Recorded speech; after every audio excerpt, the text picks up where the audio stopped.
آپ کو پتہ ہے قرآنک فارمولہ کیا ہے کسی بھی عمل کی قبولیت کا؟ یہ ان کے لیے کہہ رہا ہوں کہ جو بیلنس پالیسی کے قائل ہیں، پہلے گناہ کرو پھر ایک بڑا سا نیک کام کر کے بیلنس کر لو.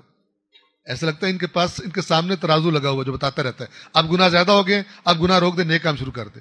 پھر نیک کام زیادہ ہو گئے، اتنے ہو گئے کہ 8-10 گناہ کر سکتا ہے. اب ایسا لگتا ہے ان کے سامنے ترازو لگا ہوا.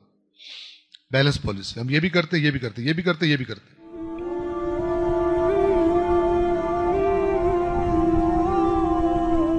آپ کو پتہ ہے قرآنک فارمولہ کیا ہے کسی بھی عمل کی قبولیت کا؟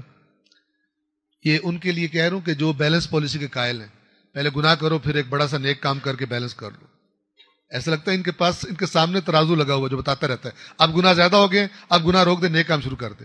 پھر نیک کام زیادہ ہو گئے، اتنے ہو گئے کہ 8-10 گناہ کر سکتا ہے. اب ایسا لگتا ہے ان کے سامنے ترازو لگا ہوا. بیلنس پالیسی، ہم یہ بھی کرتے یہ بھی کرتے یہ بھی کرتے یہ بھی کرتے.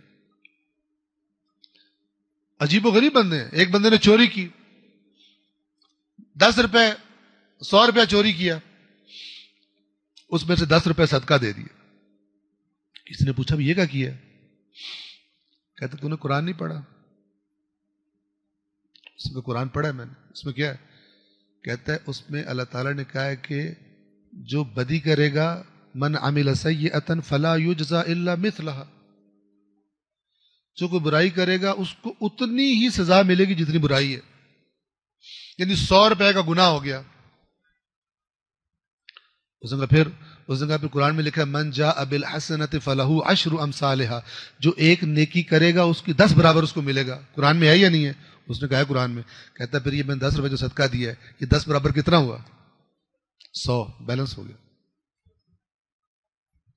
90 روپے پروفٹ، 90 روپے کا پروفٹ کمایا میں نے، ادھر بیلنس کر دیا. 10 نیکیاں، 10 برابر نیکی، اور ایک 100 روپے کا گناہ میں نے برابر کر دیا، اور یہ 90 روپے اپنا پروفٹ ہے. موجے کرو اس. ٹھیک ہے، یہ آپ لوگ مسکرا رہے ہیں. اس دنیا میں، اس معاشرے میں بہت سے لوگ اس فارمولے پہ زندگی گزار رہے ہیں. بخشوانے جاتے ہیں جو لمبے لمبے سفر کرتے ہیں، بار بار عمروں کے، حجوں کے، زیارتوں کے، بخشوانے جاتے ہیں. چھوڑنے نہیں جاتے، اتنے ڈھیٹ ہیں، بخشوانے جاتے ہیں. ان کو شیطان نے چیٹ کیا ہے. اپنی مرضی کا جب دین کوئی بتایا جائے کہتے ہیں یہ بہت اچھا ہے، اور جو کوئی کہے نہیں دوسری بات کہتے ہیں دوسری مت بتاؤ، اسی کا حساب ہمیں دینا بہت زیادہ ہے، اور مزید ہمیں مت بتاؤ، ہمیں اتنا ہی کافی ہے، اور اسی کو نظریہ بنا لیتے ہیں. یہ کیا کرتے ہیں یہ لوگ؟ تب تک دین کے ساتھ چلتے ہیں جب تک دین ان کی دنیا سے نہ ٹکرائے. جہاں دنیا سے ٹکراتا ہے وہاں دین چھوڑ دیتے بڑے آرام سے. یہ امام حسین فرما رہے تھے، کئی بار فرمایا الناس عبید الدنیا. یہ جو تم اپنے اصحاب سے گویا فرما رہے تھے کہ یہ جو تم میں بے وفائیوں کی خبریں آ رہی ہیں، وہ بھی چھوڑ گیا، وہ بھی چھوڑ گیا، وہ بھی چلا گیا، کوفیوں نے بے وفائی کر دی، مت گھبراؤ. یہ کوئی بدلے نہیں ہیں، نقاب اترے ہیں، حالات بدلنے سے نقاب اتر گئے ہیں، اندر ان کا سامنے آ رہا ہے. اللہ نے یہ میدان سجایا ہے آزمائش کا تاکہ بندے واضح ہو جائیں.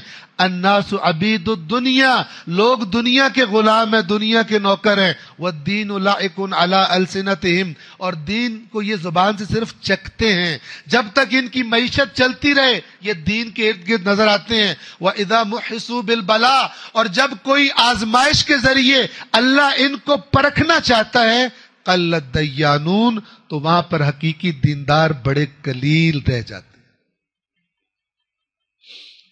اور اللہ پرکھے بغیر جنت میں نہیں بھیجے گا، یاد رکھیں.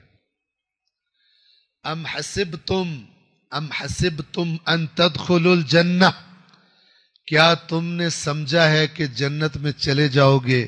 وَلَمَّا يَعْلَمِ اللَّهُ الَّذِينَ جَاهَدُوا مِنْكُمْ وَيَعْلَمَ الصَّابِرِينَ، جبکہ ابھی تک اللہ نے جانا ہی نہیں کہ تم میں سے کون ہے اللہ کی راہ میں کوششیں کرنے والے، اور کون ہے پھر صبر کرنے والے کہ جب خدا کی راہ میں کوششیں کریں پھر مشکلات آتی ہیں.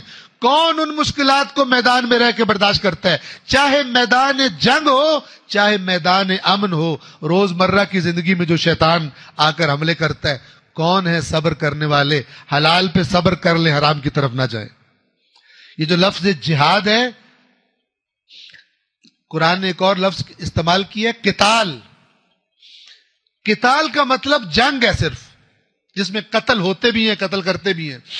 لیکن جہاد کا معنی وسیع ہے، جہاد کوشش سے ہے، قتال کو بھی جہاد کہتے ہیں، لیکن جہاد صرف میدان جنگ میں نہیں ہوتا، ہر روز کی جو آپ کی روٹین لائف ہے جو ہم گزار رہے ہیں، یہ بھی میدان جنگ ہے، میدان جہاد ہے، کہ جس میں انسان کو اپنے آپ کو کنٹرول رکھنا بعض اوقات میدان جنگ سے زیادہ سخت ہو جاتا ہے۔